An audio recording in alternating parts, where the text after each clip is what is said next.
દાંતીવાડા ખાતે નીતિ આયોગના ઉપાધ્યક્ષ શ્રી સુમન બેરીના અધ્યક્ષસ્થાને ત્રિદિવસીય પ્રાકૃતિક કૃષિ તાલીમનો પ્રારંભ કરાયો।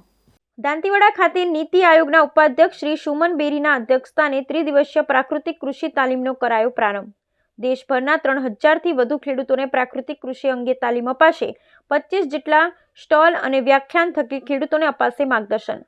વડાપ્રધાન શ્રીના 2047ના વિકસિત ભારતના વિઝનને પૂર્ણ કરવા સૌથી વધુ કૃષિ સેક્ટર ભાગ ભજવશે।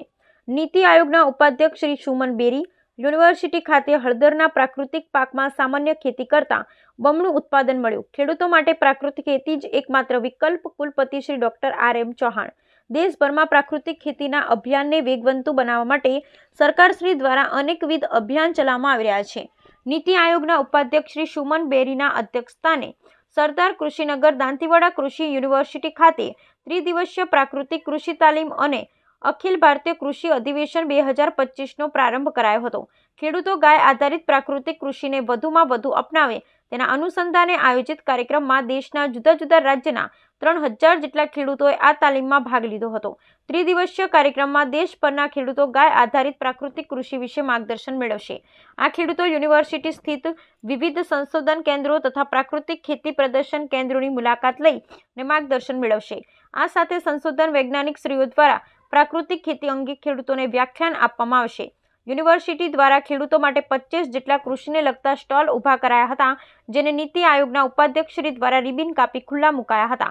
આ કાર્યક્રમમાં નીતિ આયોગના ઉપાધ્યક્ષ શ્રી સુમન બેરીએ જણાવ્યું હતું કે વડાપ્રધાન શ્રી નરેન્દ્રભાઈ મોદીના 2047ના વિકસિત ભારતના વિઝનને પૂર્ણ કરવા સૌથી વધુ કૃષિ સેક્ટર ભાગ ભજવશે। તેમણે જણાવ્યું કે વિકસિત રાષ્ટ્ર બનાવવા માટે વિકસિત સમાજ બનાવવો ખાસ જરૂરી છે, જે માટે ખેતી અને ખેડૂતને કેન્દ્રમાં રાખી તેમના વિકાસ માટે પ્રયત્ન હાથ ધરવો જોઈએ।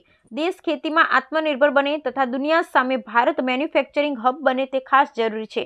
દેશી ગાય આધારિત ખેતી, મિલેટ પાકોનું વાવેતર, બાગાયતી તથા ગુણવત્તાયુક્ત બીજ જેવા ઉભરતા ક્ષેત્રો થકી ખેડૂત તથા ગ્રામીણ ક્ષેત્રના વિકાસ વડે રાષ્ટ્રનો સર્વાંગી વિકાસ કરી શકાશે તેમ તેમણે જણાવ્યું હતું। કાર્યક્રમમાં દાંતીવાડા કૃષિ યુનિવર્સિટીના કુલપતિ ડોક્ટર આર.એમ. ચૌહાણે સરદાર કૃષિનગર દાંતીવાડા યુનિવર્સિટી ખાતે ચાલતા વિવિધ સંશોધન કેન્દ્રો, ઉપલબ્ધિઓ અને ખેડૂત ઉપયોગી આયામો વિશે ઉપસ્થિતોને માર્ગદર્શન આપ્યું હતું।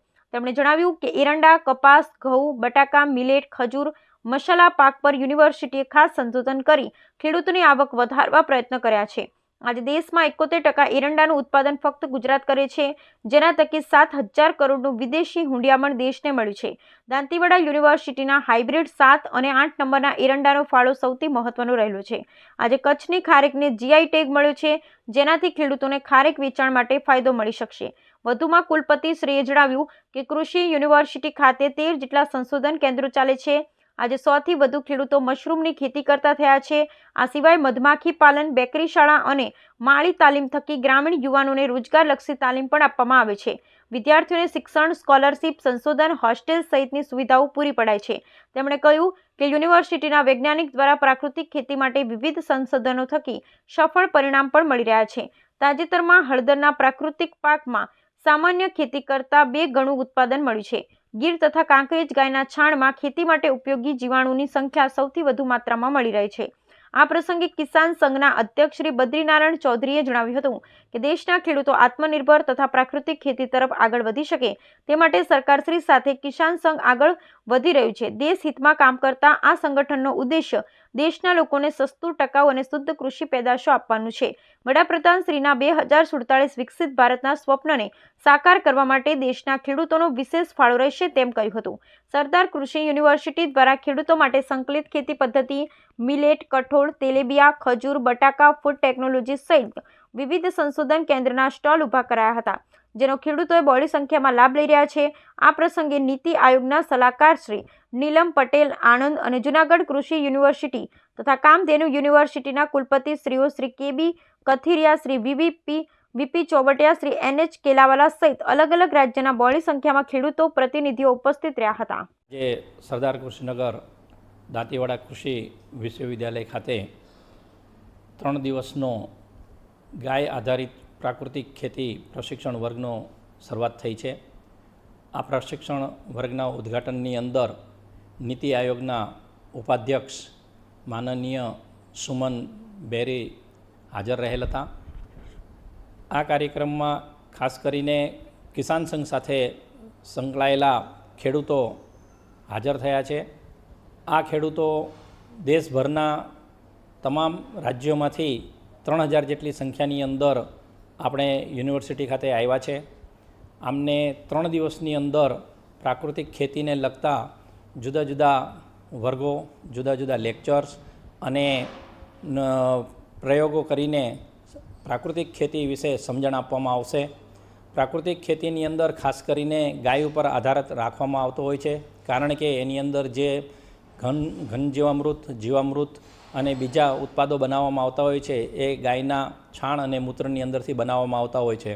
અમારા વૈજ્ઞાનિકોએ જે જુદા જુદા અખતરાઓ કરેલા છે એ અખતરાઓની અંદર આપણે જે પણ જાનવરો છે એ જાનવરોના છાણની અંદર કેટલી જાતના માઇક્રોબ્સ રહેલા છે એના અખતરાઓ લીધા છે. એની અંદર ખાસ કરીને આપણી દેશી ગીર ગાય અને કાંકરેજ ગાયની અંદર સૌથી વધુ માત્રાની અંદર સૂક્ષ્મ જીવાણુઓ રહેલા છે, જે જમીનની ફળદ્રુપતાને સુધારવાની અંદર મદદ કરે છે. એ જ રીતે આ જે સૂક્ષ્મ જીવાણુઓ છે, સૂક્ષ્મ જીવાણુની અંદર 151 જેટલા જીવાણુઓ છે એ ઉપયોગી છે. ઉપરાંત સૌથી આનંદદાયક વાત એ છે કે જેને આપણે વનસ્પતિના હોર્મોન કહીએ છીએ, ઇન્ડોલ એસિટિક એસિડ, આ પણ એમ કે ગૌમૂત્રની અંદર જોવા મળે છે, જે વનસ્પતિના મૂળને મજબૂતી આપે છે, એ મૂળની વૃદ્ધિ કરતું હોય છે. એટલે આ જે દરેક બાબતો છે એ દરેક બાબતો અમારા વૈજ્ઞાનિકો છે એ વૈજ્ઞાનિકો ખેડૂતોને સમજણ આપશે. ખેડૂતને ખેતર ઉપર પણ એમ કે નિદર્શન બતાવીને અને એમને આ પ્રાકૃતિક ખેતીની સમજણ આપવામાં આવશે. ધીમે ધીમે ખેડૂત છે એ પ્રાકૃતિક ખેતી વળે એવા સઘન પ્રયત્નો કરવામાં આવશે. આપણે બધા જાણીએ છીએ કે હમણાં જ થોડા સમય પહેલાં આપણા માનનીય વડાપ્રધાન સાહેબે રાષ્ટ્રીય મિશન પ્રાકૃતિક ખેતી ઉપર જાહેર કરેલું છે. એટલે national mission on natural farming અંતર્ગત આપણે આખા દેશની અંદરથી ખેડૂતોને બોલાવીને અને એ ખેડૂતોને જો આ પ્રશિક્ષણ આપવામાં આવે તો આ સંદેશો આખા દેશની અંદર ઝડપથી પ્રસરે એટલા માટેનો આ એક પ્રયત્ન કરવામાં આવેલો છે. અને આ પ્રયત્ન આપણે સફળતાપૂર્વક અમારા વૈજ્ઞાનિકો એને પૂરો કરશે એ મને સંપૂર્ણ વિશ્વાસ છે.